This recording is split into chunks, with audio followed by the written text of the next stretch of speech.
Hello guys! Today, ang ituturo ko sa inyo is all about percentage increase. Okay, let's start! So, first, define natin kung ano yung percentage increase. So, percentage increase measures the amount of increase in comparison to the original value, expressed as percentage. Okay, sa madaling salita, ang percentage increase, ito yung porsyento na itinaas ng isang bagay. Okay, madalas nating makikita ang percentage increase sa mga mall, okay? Sa mga presyo ng damit, ng mga sapatos, and also ng mga pagkain. Okay? So, ganun lang siya, madali lang siya intindihin. Ito lang yung porsyento na itinaas ng isang gamit or ng pagkain. Okay? So, to calculate yung percentage increase natin, meron tayong formula na new value minus original value divided by the original value times 100%. Okay?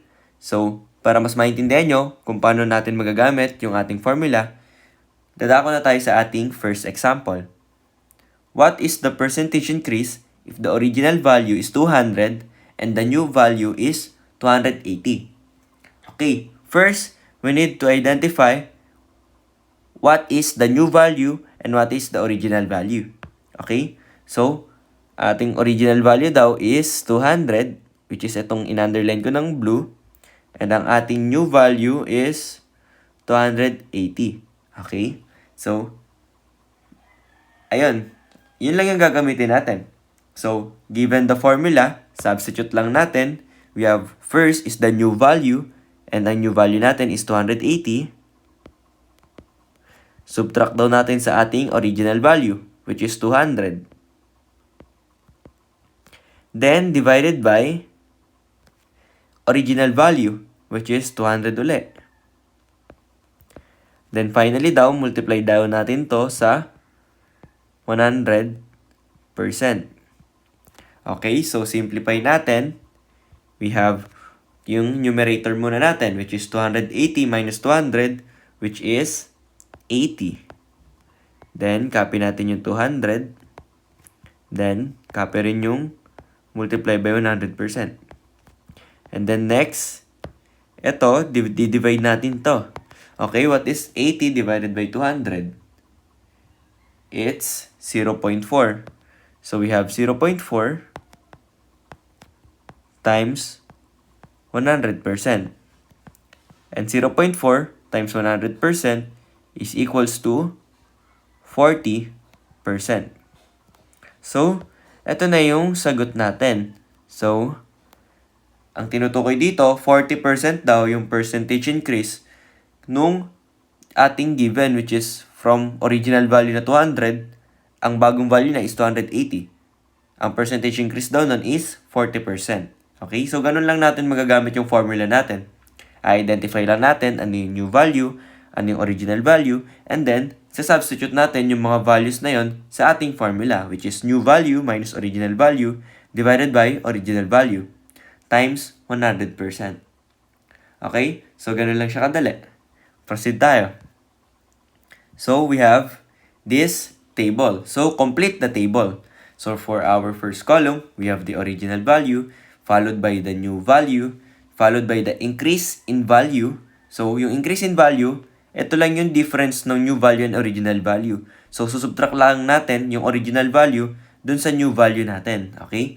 Then, finally, for our fourth column, we have the percentage increase. Ito na yung ginamit natin kaninang formula, which is new value minus original value divided by the original value times 100%. Okay? So first, sa ating example, sa ating number 1 sa table natin, meron tayong original value, meron tayong new value. Ang nawawala is the increase in value and the percentage increase. Okay? So, sa ating third column, yung increase in value, sinasabi lang is difference ng new value and original value. So, given naman sa atin yung new value and yung original value, so, to find the increase in value, we just need to subtract 130, which is yung new value, minus 100. Okay? Para malaman natin yung increase in value, which is 130 minus 100 is 30. Okay? So, eto na agad yun. Yung increase in value natin. Okay? And then finally, sa ating percentage increase, gagamitin lang natin yung formula natin. So, eto yung formula natin. Okay? Baka malito kayo. Yan yung formula natin. Okay. So, first, new value daw minus original value, which is ang new value natin is 130 minus yung original value na 100 divided by yung original value, which is 100, then multiply by 100%. Okay, so simplify natin yung numerator. We have 130 minus 100, which is 30. Then copy lang natin, 100 multiply by 100%. Okay, then simplify natin, 30 divided by 100, which is 0.3. Then copy natin yung multiply by 100%. Then finally, 0.3 times 100%, we have 30%. Okay? So, ito na yung sagot natin. Okay? So, lagay natin 30%. Ayan. Okay? I hope maliwanag sa inyo kung paano yung naging process natin. Okay? So, proceed tayo sa ating sa ating number 2. Okay? Burahin lang muna natin yan. Ito, burahin din muna natin to. Pinakita ko lang yan para alam nyo yung process. Okay, so this is 30. So, now sa ating, sa number 2, same lang din uli yung hinahanap, which is increase in value and percentage increase. And then, given na yung ating original value and yung ating new value. So, same lang yung gagawin natin. So, to find the increase in value, we have new value, which is 525, minus yung ating old value or the original value, which is 350. Which is, this is equals to 525 minus 350, 175. Okay? So, ito na yung ating increase in value. Okay? So, to calculate for the percentage increase, gagamitin lang natin uli yung formula. So, first is new value minus original value. So, we have 525 as the new value subtracted by 350, which is the original value. Then, divided by 350. Then, finally, multiply by 100%. Then, okay, simplify lang ulit natin. 525 minus 350 is 175. Divided by 350. Then, copy lang natin ulit, multiply by 100%. Okay, simplify natin. 175 divided by 350 is just 0.5 times 100%. And then finally, 0.5 times 100% is 50%. Ayan. So, ito na yung sagot natin. So, lagay natin siya dito.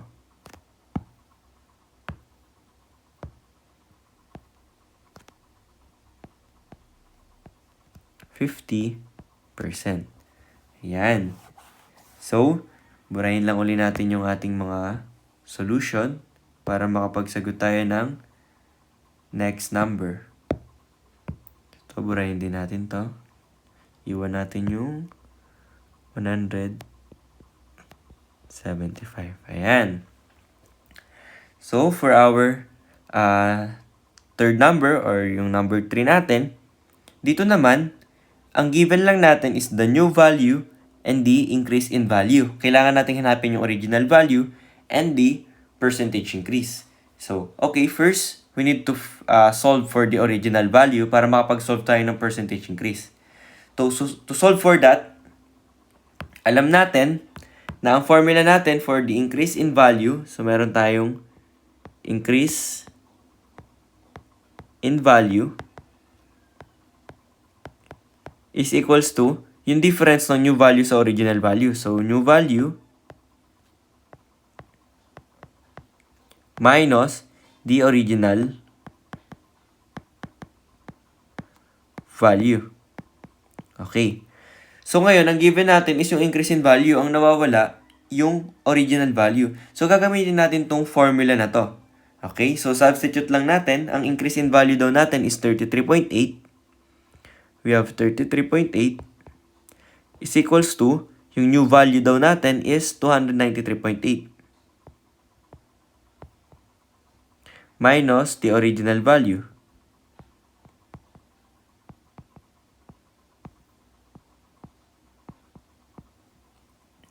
So, ayan. So, to find the original value, okay? So, ang gagawin lang natin, i-isolate natin yung original value. So, ililipat natin tong original value sa dito sa side na to para yung negative original value magiging positive na siya. Okay? And then, etong 33.8, ililipat lang natin sa ating right side para yung original value lang yung matitira sa left side natin. Okay? So, ang ilalagay ko na lang sa original value para maikse is OV. Okay? Letter O and V. Ito dahil yung initial niya, OV. Okay? So, lagay ko na lang OV. Sana naintindihan niyo yung OV. Is equals to, copy natin yung 293.8. Then, minus 33.8. Okay? So, subtracting that, we have 293.8 minus 33.8. Meron tayong 260. Okay. So, ito na yung ating sagot for the original value. Okay, so lagay natin 260.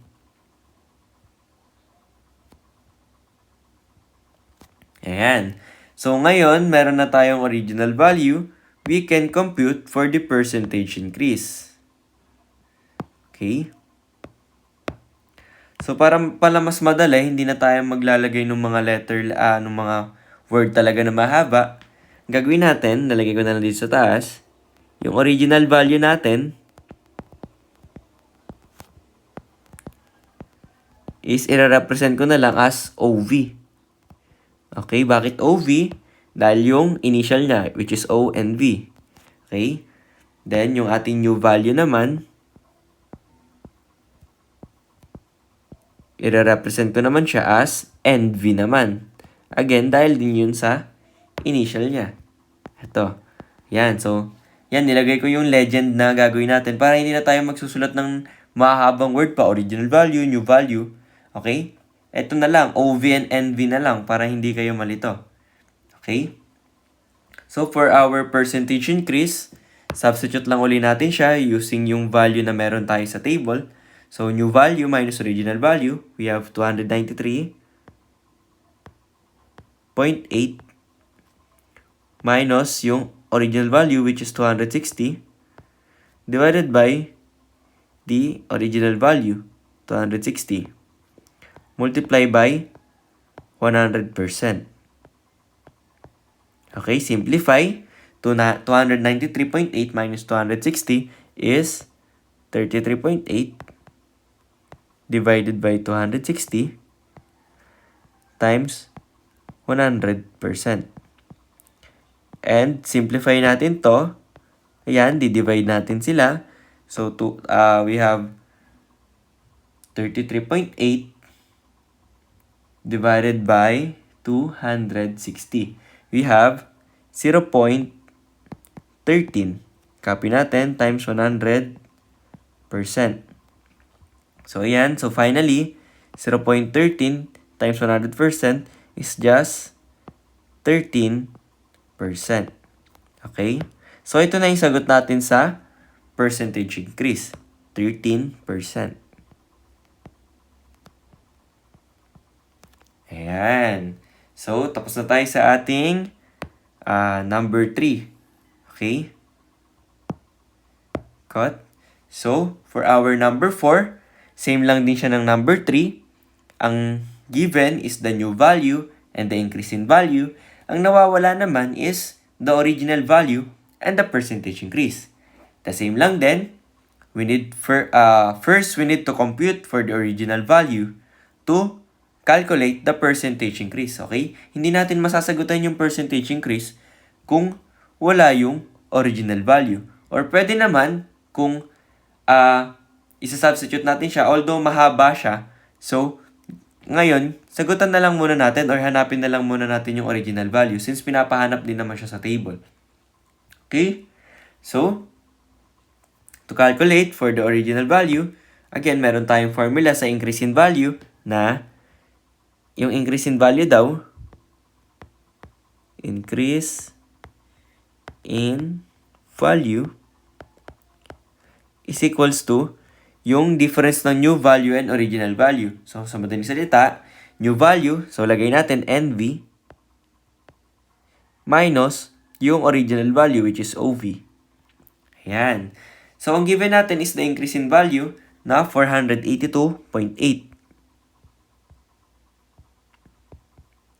is equals to yung new value natin na given na 1,050.8.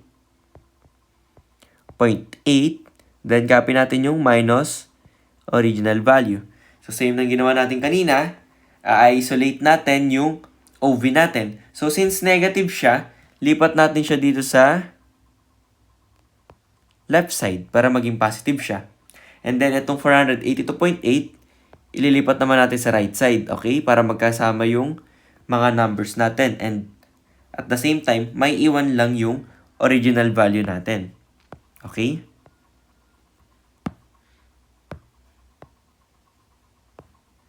So, we have OV is equals to, copy natin, 1,050.8. Then, yung 482.8, pag nilipat natin siya sa right side, magiging minus na siya. Or magiging minus na siya. Ayan. And then, finally, we have 1,050.8 minus 482.8. So, we have 568. Ayan. So, ayan. Ayan na yung ating original value. Sulat natin. 568. Okay? So, now, to calculate for the percentage increase, formula ulit, sa-substitute lang natin siya. Since meron naman tayong original value and new value, madali na natin siyang mahanap. Okay, so first, we have new value, which is 1,050.8 minus original value, which is 568, divided by yung ating original value na 568. Then, times 100%. Okay? Simplify natin siya. Multiply muna natin yung, subtract muna natin yung numerator natin. So, 1,050.8 minus 568, we have 482.8 divided by 568. Copy lang natin yung multiply by 100%. Okay? Then now, simplify natin to. Ayan, divide natin siya. So, we have 482.8 divided by 568. We have 0.85. Copy natin yung multiply by 100%. Okay? Then finally, 0.85 times 100%, we have 85%. So, ayun na yung sagot natin sa ating percentage increase. Ayan.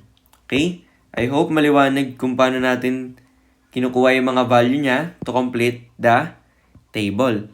And also kung paano natin nilalaro yung mga equation natin para kahit